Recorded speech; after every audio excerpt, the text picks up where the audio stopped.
every day, thousands of Californians pack up their bags and move to other states. Every month, tens of thousands of Californians pack up their belongings and move to another state. Every year, hundreds of thousands of Californians are packing up their belongings and moving to another state. They are fleeing California. Why? They can't afford to live here. The crime is going up. Homelessness has spiked on our streets. And frankly, our streets are filthy with rubbish and rats.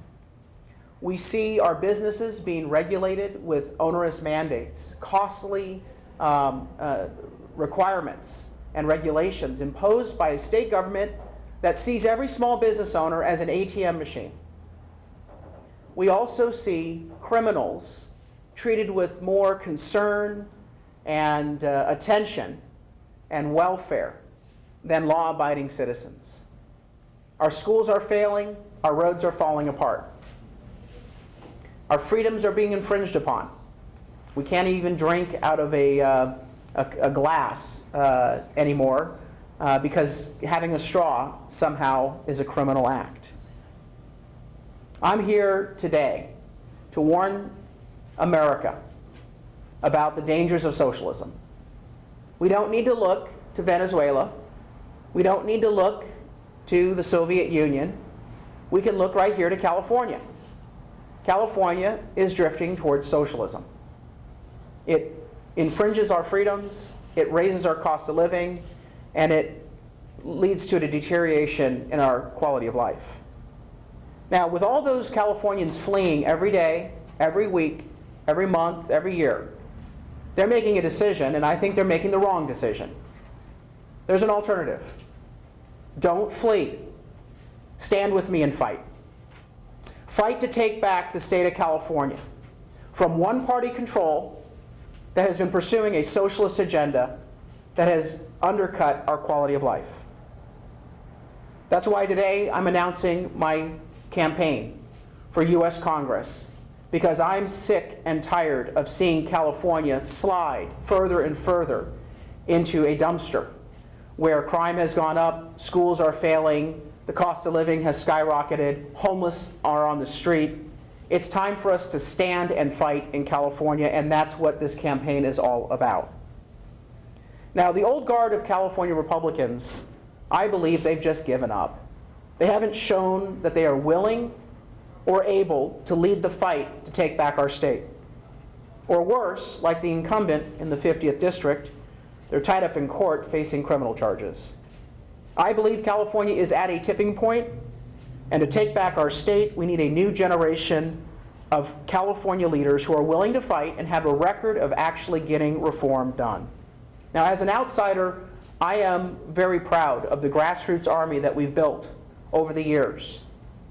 Whether it's to recall a sitting state senator, the fifth such elected official in California recalled from office in 104 years.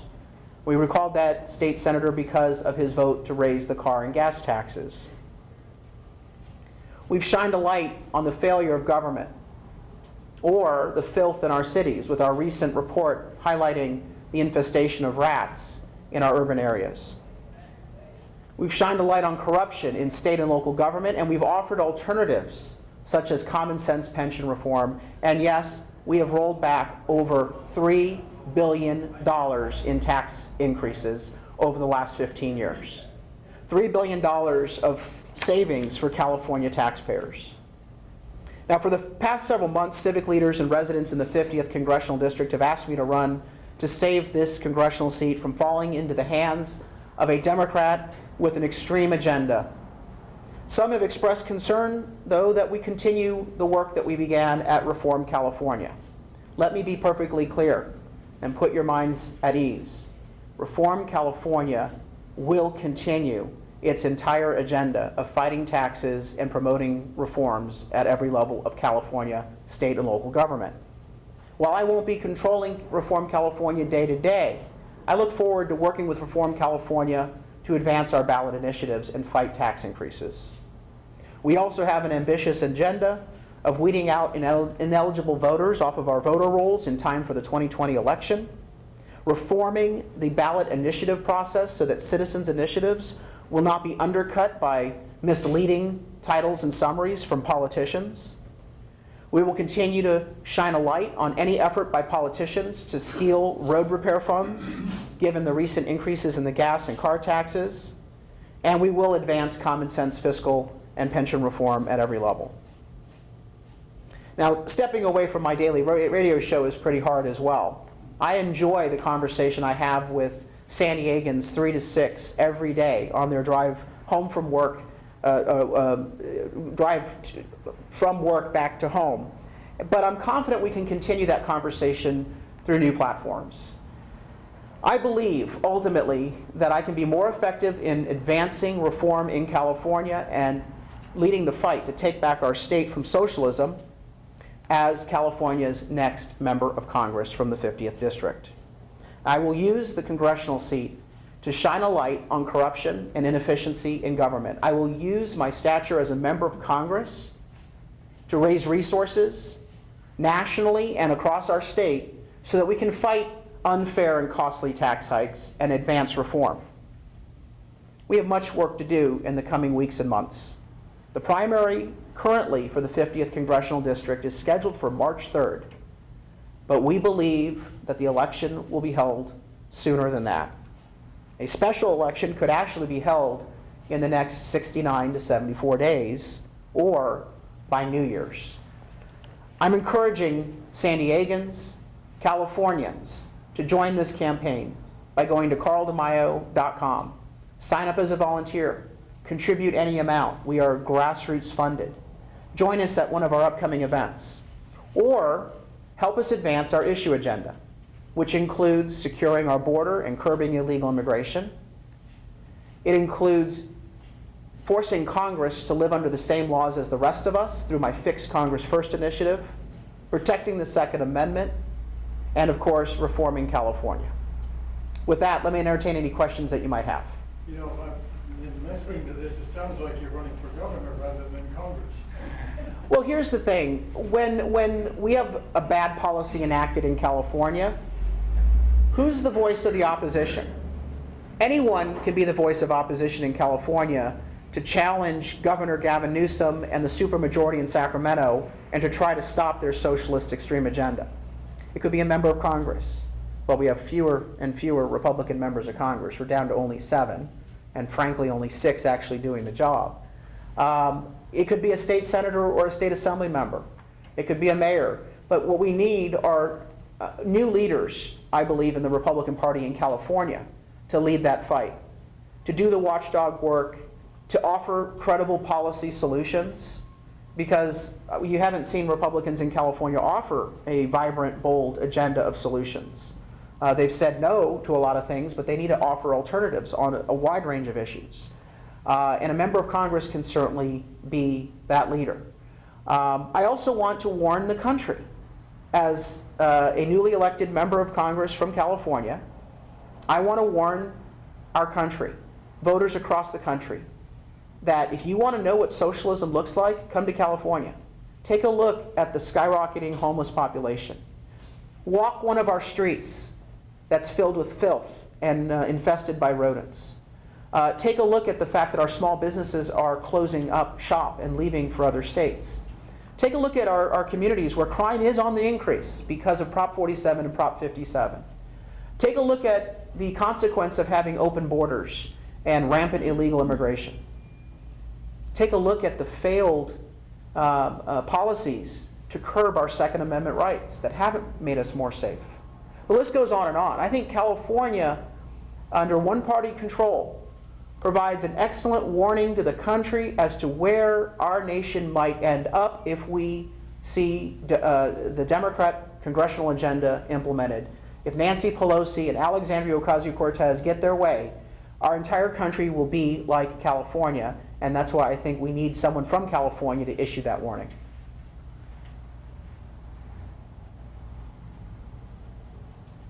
You know, there's the race is kind of drawing a lot of candidates, mostly Republicans.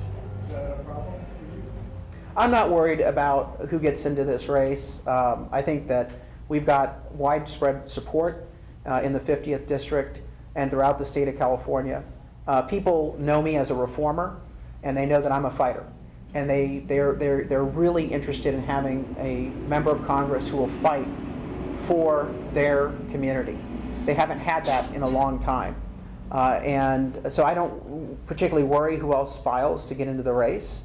My focus is on my campaign and getting my message out. Well, this, the last election, the Democrats came within, I think, 3 points. That's traditionally a strong GOP district. Is it changing?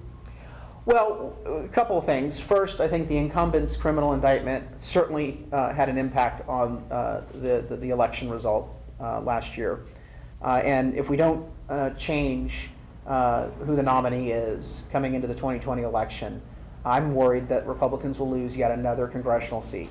If we want to take back the majority in Congress, we have to hold the 50th district. And then what we have to do is use the campaign that I think we will be rolling out in the next several weeks and months, use that model for campaigning in California, in other seats that Republicans lost in the last election. The road to the majority in the House of Representatives goes through California. We have to retake those seats, and I think this campaign will be a good test as to how you can run an aggressive campaign. We also saw the problem with our election and how it was conducted. First, we know there are ineligible voters on the voter rolls, and that has to be cleaned up. Voters need to know that whoever wins won fair and square.